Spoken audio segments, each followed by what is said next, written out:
Baik, Assalamualaikum warahmatullahi wabarakatuh. Bagaimana keadaannya? Alhamdulillah sehat walafiat ya. Karena kita free untuk masuk kampus, maka pada kesempatan kali ini untuk MK Levis saya memberikan tugas seperti ini. Nah, rencana kita kan pada pertemuan 5 dan pertemuan ini kita akan berkunjung ke sekolah. Nah, karena berhalangan dengan keadaan yang seperti ini, maka kita loncat ke pertemuan yang ke-8, yaitu membuat alat-alat sederhana. Nah, jadi sebelum kita masuk ke pembuatan alat-alat sederhana, sekarang kalian harus membuat kelompok terlebih dahulu. Karena kita di sini semester 4 ada 4 orang dan semester 6 ada 4 orang, maka setiap anggota kelompok itu terdiri dari 2 orang. Jadi nanti ada 4 kelompok. Setiap kelompok itu mencari 3 contoh alat sederhana yang sanggup kalian kerjakan. Setelah kalian mencari 3 contoh alat sederhana tersebut, kalian kirim ke saya link video atau judulnya. Nanti saya akan melihat, jika saya ACC baru kalian kerjakan dan masuk ke tahap yang ini. Alat-alat sederhana yang ini yang bisa diterapkan pada saat kalian mengajar nanti. Boleh kalian lihat materi-materi yang sesuai itu di SMP atau di SMA. Silahkan dicek alat-alat sederhana yang bisa digunakan tanpa harus ke lab. Nanti waktu kalian mengajar, ini bisa menjadi contoh untuk anak didik. Kita tidak mesti ke lab untuk melakukan praktikum, jadi bisa dengan alat sederhana. Contoh misalkan yang seperti ini. Nah, ini kan generator listrik, jadi bisa sebagai pembangkit listrik. Jadi nanti siapa tahu pas kalian mengajar nanti ada anak yang berada di pinggiran sawah atau di pinggiran pantai, dia bisa memanfaatkan angin untuk membuat energi listrik, jadi free energy. Nah, jika sudah mendapatkan 3 contoh dan sudah saya ACC, kita lanjut ke menggambar desain. Jadi sebelumnya, jika nanti ada yang kurang mengerti, silakan ditanyakan di grup WA. Kita lanjut ke menggambar desain. Menggambar desain ini sesuai dengan judul yang sudah saya ACC atau yang sudah dipilih. Menggambar desain maksudnya yang seperti ini. Desainnya harus lengkap. Maksudnya harus lengkap. Misalkan kita membuat generator seperti ini. Nah, ini apa namanya? Seperti ini, 1 penutup bagian depan, nomor 2 sirip kincir angin. Ini kan baru lengkap, sirip kincir angin dari apa, dudukan sirip kincir angin yang nomor 3 ini dari apa. Pokoknya lengkap dengan desainnya. Oke. Berarti bagian-bagian ini disebutkan di sini. Nanti kalian gambarkan dalam bentuk buku gambar lah. Karena kan ini gambar desain, jadi harus dalam bentuk buku gambar. Jangan difoto untuk mendapatkan gambar desain. Jadi harus di buku gambar. Jika sudah menggambarkan desain, nah silakan kalian lihat alat-alat dan bahan yang perlu disediakan untuk membuat alat sederhana yang seperti ini. Kalau misalkan seperti ini, berarti kita butuh generator, butuh ya seperti inilah kita butuh. Setelah kita tahu alat dan bahannya, mencari-cari bahan bekas sesuai dengan yang diperlukan. Jadi saya harapkan di sini tidak perlu harus kita beli, bisa memanfaatkan bahan-bahan bekas, karena nanti siapa tahu kalian berada mengajar di tempat-tempat pedalaman atau pesisiran di mana mungkin di situ tidak ada alat-alat yang canggih. Jadi kita bisa membuat dari bahan-bahan bekas seperti kaleng kah atau apa yang ada di sekitar lingkungan. Jadi silakan cari nanti bahan-bahan bekas dan kalian kreasikan sehingga mendapatkan contohnya seperti ini ya.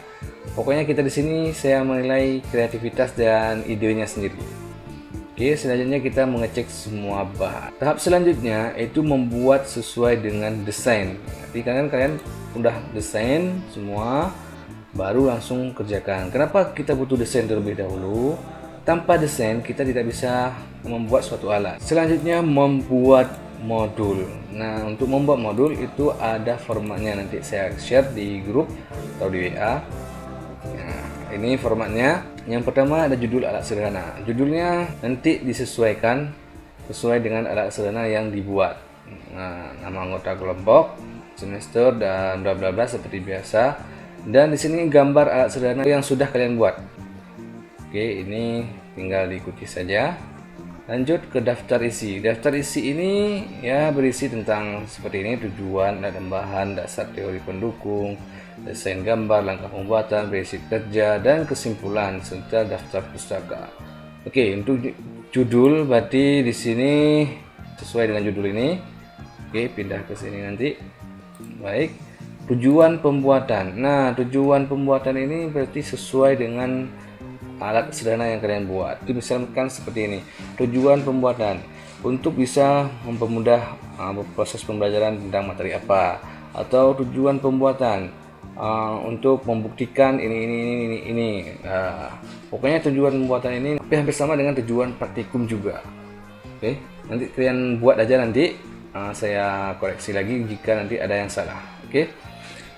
Alat dan bahan lengkap dengan keterangan. Alat dan bahan seperti kita lihat di modul-modul praktikum yang di lab. Alat adalah benda yang digunakan ketika praktikum yang dapat digunakan berkali-kali dan tidak mudah atau tidak akan habis. Ingat ya, harus beda alat dan bahan.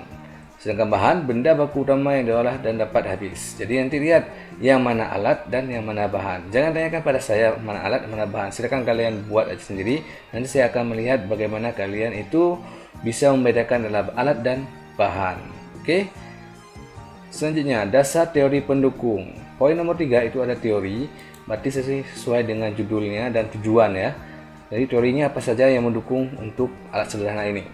Gambar, berarti gambar yang sesuai dengan teori, bukan gambar alatnya ya, tapi gambar yang mendukung teorinya. Begitu juga dengan rumus yang mendukung tentang judul tersebut. Oke.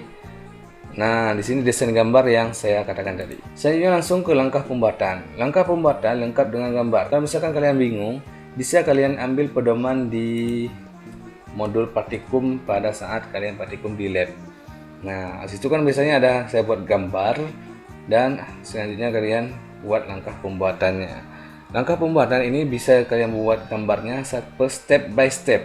Dari misalkan kalian potong, kalian lem. Kalau semakin jelas langkah pembuatannya, maka nilainya semakin bagus. Setelah langkah pembuatan itu prinsip kerja. Alat sederhana yang kalian buat itu prinsip kerjanya itu bagaimana? Nah, maksud dari prinsip kerja silakan kalian cari di Google apa itu sih prinsip kerja. Dan setelah akhir itu kesimpulan yang dapat sesuai dengan tujuan. Kesimpulan ini harus sesuai dengan tujuan pembuatan. Berarti nanti setelah kalian buat, apa sih yang dapat kita simpulkan? Kalian tulis di sini. Daftar pustaka ini referensi yang kalian dapat pada saat kalian membuat ini, baik itu gambarnya, teori dan rumusnya. Jadi di sini harus lengkap dengan referensi. Untuk penulisannya itu harus sesuai dengan penulisan karya ilmiah. Jadi jangan asal-asal tempel www Google di sini. Harus sesuai, karena di sini kita akan buat sebuah modul. Baik, bagaimana jika masih ada yang kurang, silakan ditanyakan. Oke, mohon maaf jika ada kekurangan. Assalamualaikum warahmatullahi wabarakatuh.